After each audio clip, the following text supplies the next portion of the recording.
everybody, welcome back to my channel. Today we are talking about pseudo allergies. So I want you guys to understand why exactly you have so many weird food allergies when you have eczema. So you may be the type of person where you're like, well, I'm allergic to chicken, I'm allergic to salmon, I'm allergic to all sorts of different things, and you can't really understand why. And so a lot of people will join my program, end up with these very bizarre allergies, or they're thinking about my program and they don't think they can go through it because they have a lot of these very strange allergies. And I wanted to explain to you what a pseudo allergy is and how it differs from a regular allergy. So a pseudo allergy basically means, pseudo meaning like fake, pretty much. And so there are these fake allergies that develop, and I want to explain to you why. So basically what happens is when you consume a lot of things like gluten and dairy, or if you're living a life where you drink alcohol and you're putting a lot of toxins in your body, you live in a polluted area, you might have something called leaky gut. Now if you're on here and you have eczema, you do have leaky gut. Leaky gut is basically the root cause of eczema.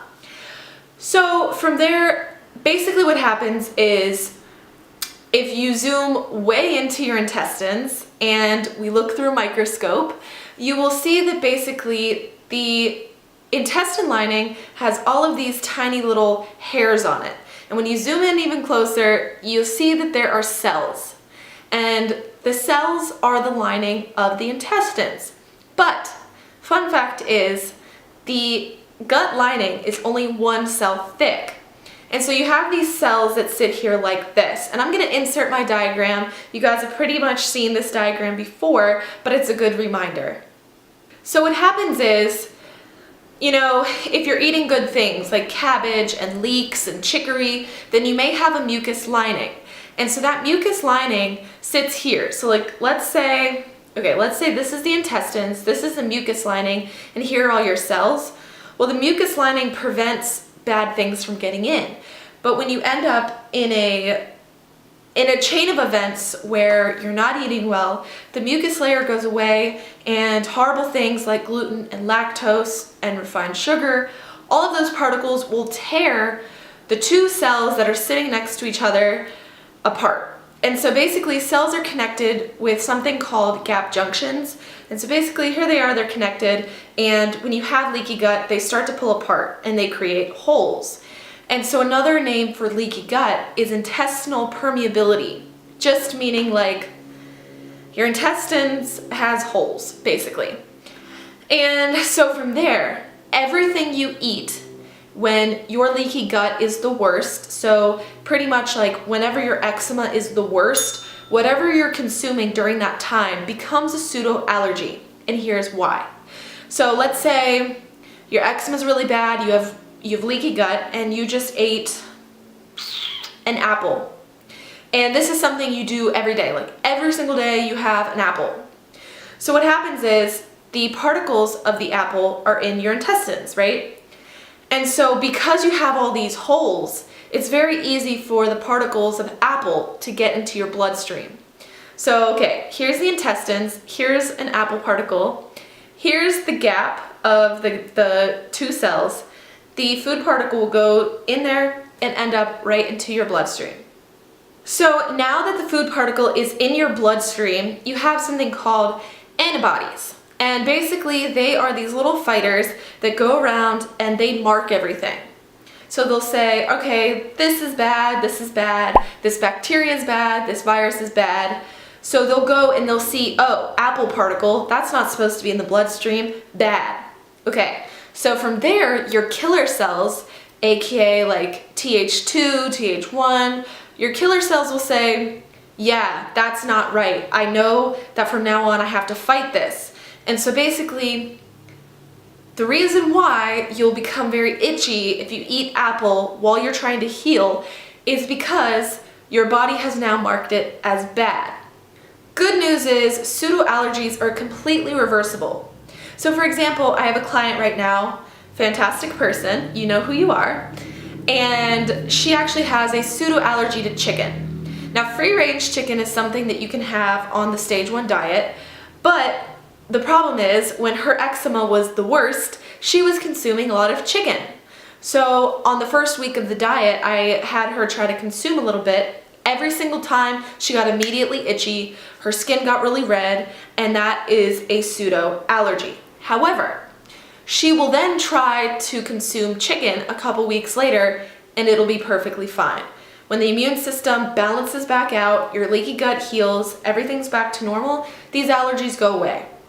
So that's why they're fake allergies. So the opposite side of that is someone who has an allergy to peanuts, for example. That's a real allergy. If you've had that allergy since you were 3 years old, that's a real allergy.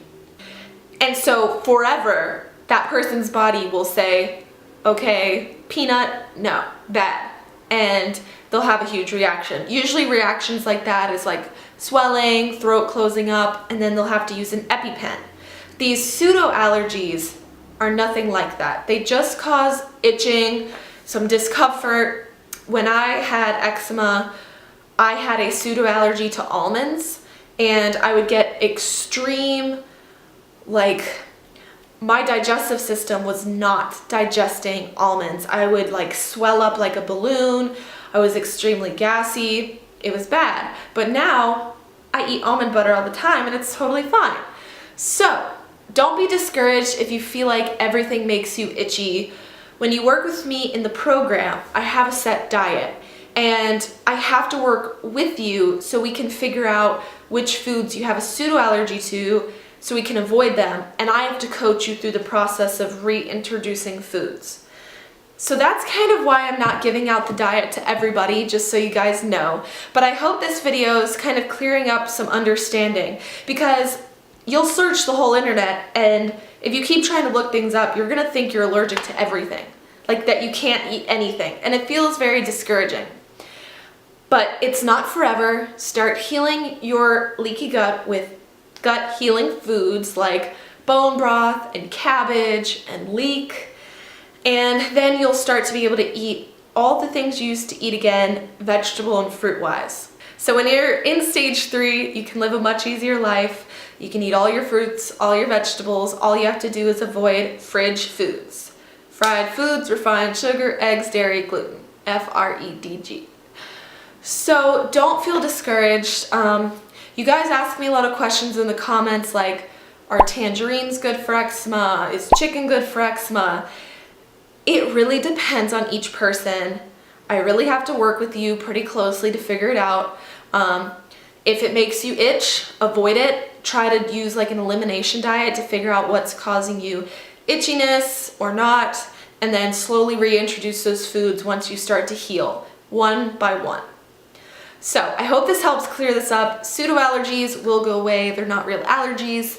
If you've had the allergy since you were a kid and symptoms include like throat closing up, don't try to reintroduce that food. So just a quick video. I have been posting on Saturdays, and it'll be Saturday mornings for like, I'm on the East Coast of America. It's called Eastern Standard Time, and I'll be trying to post videos at 10 a.m. Eastern Standard Time on Saturdays, so look for my videos there. And I want you to tell me down below the food that you miss the most. So for example, like, well, I still make cookie dough, but I feel like, you know, the food that I miss the most is like cookies, like a good chocolate chip cookie that's like super crunchy. I miss those. So if you're on the eczema diet and you're trying to heal your skin, tell me what food you miss the most. So I wish you guys good luck, and I'm very happy that you're choosing a natural path to healing. And yeah, so I'll see you in my next video. Bye!